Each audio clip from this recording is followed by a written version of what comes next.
Long before the theory of gravity was a glimmer in Newton's imagination, the natural physics of density and buoyancy already perfectly explained why apples fall down. Quite simply, objects fall or rise based on their relative density to the medium surrounding them. Apples fall because they are denser than the air, while helium balloons rise because they are lighter. No gravity necessary. This is why raindrops fall down through the air and air bubbles rise up through water. Everything seeks its relative density and rises or falls until settling accordingly. This is why a tiny pebble sinks to the bottom of the ocean, but gigantic cruise ships and aircraft carriers stay afloat on the surface, because even though a pebble is so small, its mass relative to its volume, its density, is more than water, so it sinks. And even though a cruise ship is so large, its mass relative to its volume is less than water, so it floats. If Newton's apple had landed in a puddle instead of on his head, he would have seen the apple only fell through the air because it was denser than the air, but then floated on top of the water because it was less dense than water. Have you ever noticed how it's easier to stay afloat with your lungs full of air than it is when they're empty? Submarines float on the surface when their ballast tanks are filled with air, but when the vents are opened and seawater floods in, they begin to sink as the submarine's density becomes greater than water. Depending what depth they wish to dive, sailors simply adjust the ratio of air and water in their tanks, and when ready to resurface, they blow compressed air into the tanks, forcing the seawater out, lowering the density, and thus causing them to rise back to the surface. We can also prove this fact of relative density by filling a balloon with approximately half helium and half air.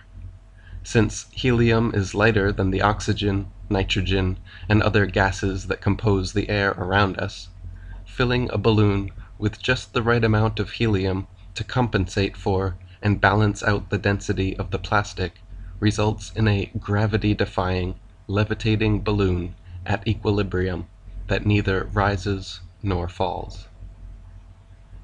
How is it that gravity is so strong that it can hold all the oceans, buildings, and people stuck to the underside of the ball Earth, but so weak that it allows birds, bugs, smoke, and balloons to casually evade its grips completely? How is it that gravity holds our bodies clung to the underside of a ball Earth, but yet we can easily raise our legs and arms, walk or jump, and feel no such constant downward pulling force? How is it that gravity can cause planets to revolve elliptical orbits around a single center of attraction?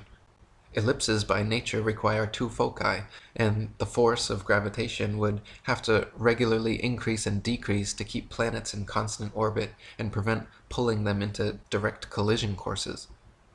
Einstein's theory of relativity and the entire heliocentric model of the universe hinge upon Newton's law of gravitation. Heliocentrists claim that the Sun is the most massive object in the heavens, more massive even than the Earth, and therefore the Earth and other planets, by law, are caught up in the Sun's gravity and forced to orbit perpetual circles and ellipses around it. They claim that gravity also somehow allows people, buildings, the oceans, and all of nature to exist on the underside of their ball Earth without falling off. Now, even if gravity did exist, why would it cause both planets to orbit the Sun and people to stick to the Earth? Gravity should either cause people to float in suspended circular orbits around the Earth, or it should cause the Earth to be pulled and crashed into the Sun. What sort of magic is gravity that it can glue people's feet to the ball Earth while causing Earth itself to revolve ellipses around the Sun? The two effects are very different, yet the same cause is attributed to both. Furthermore, this magnetic-like attraction of massive objects gravity is purported to have can be found nowhere in the natural world. There is no example in nature of a massive sphere or any other shaped object which, by virtue of its mass alone, causes smaller objects to stick to or orbit around it. There is nothing on Earth massive enough that it can be shown to cause even a dust bunny to stick to or orbit around it.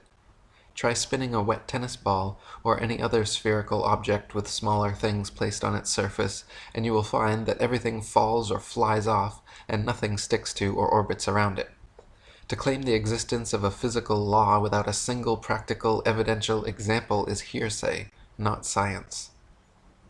Newton also theorized, and it is now commonly taught, that the Earth's ocean tides are caused by gravitational lunar attraction.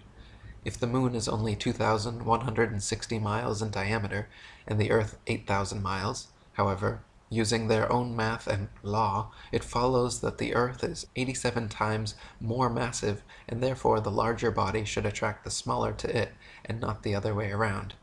If the Earth's greater gravity is what keeps the moon in orbit, it is impossible for the moon's lesser gravity to supersede the Earth's gravity at Earth's sea level, where its gravitational attraction would even further outtrump the moon's.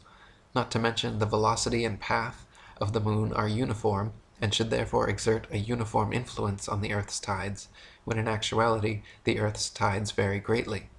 Furthermore, if ocean tides are caused by moon's gravitation, how is it that lakes, ponds, and other smaller bodies of standing water remain outside the moon's grasp, while the gigantic oceans are so affected?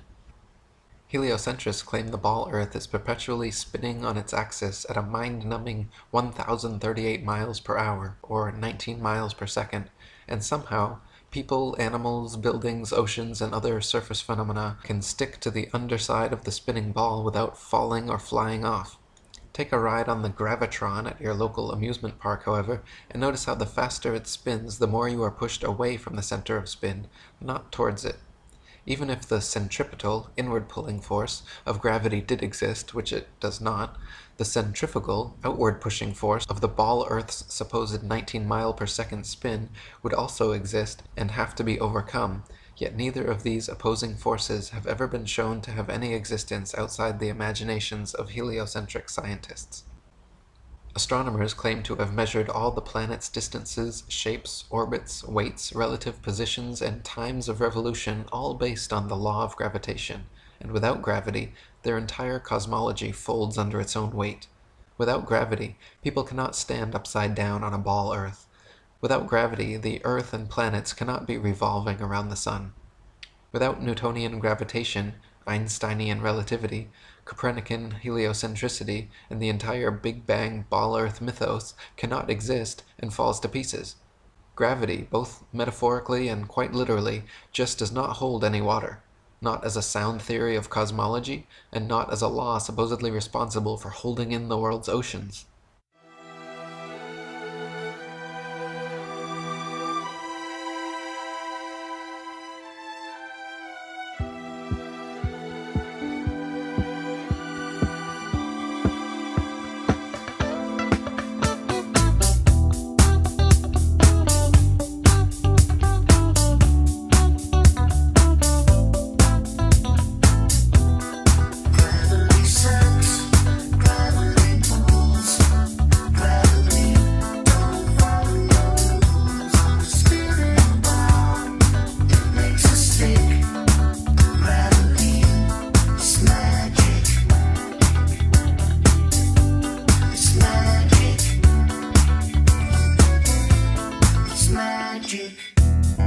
Light things rise up, heavy things fall down. Simply a natural property of weight and density. That is very different from gravity. Gravity is a hypothetical magnetic-like force possessed by large masses, which Isaac Newton needed to help explain the heliocentric theory of the universe. Gravity sucks, gravity pulls, gravity don't follow rules. On the spinning ball, it makes us sick. Gravity is magic. It's magic. It's magic. Now, even if gravity did exist, why would it cause both planets to to orbit the sun, and people to stick to the Earth. Gravity should either cause people to float in suspended circular orbits around the Earth, or it should cause the Earth to be pulled and crashed into the sun. What sort of magic is gravity that it can glue people's feet to the ball Earth?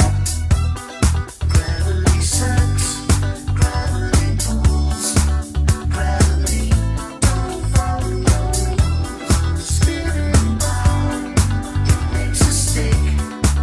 Gravity is magic. Gravitation is only a subterfuge employed by Newton in his attempt to prove that the Earth revolves around the sun. And the quicker it is relegated to the tomb of all the Capulets, the better will it be for all classes of society. Gravity sucks, gravity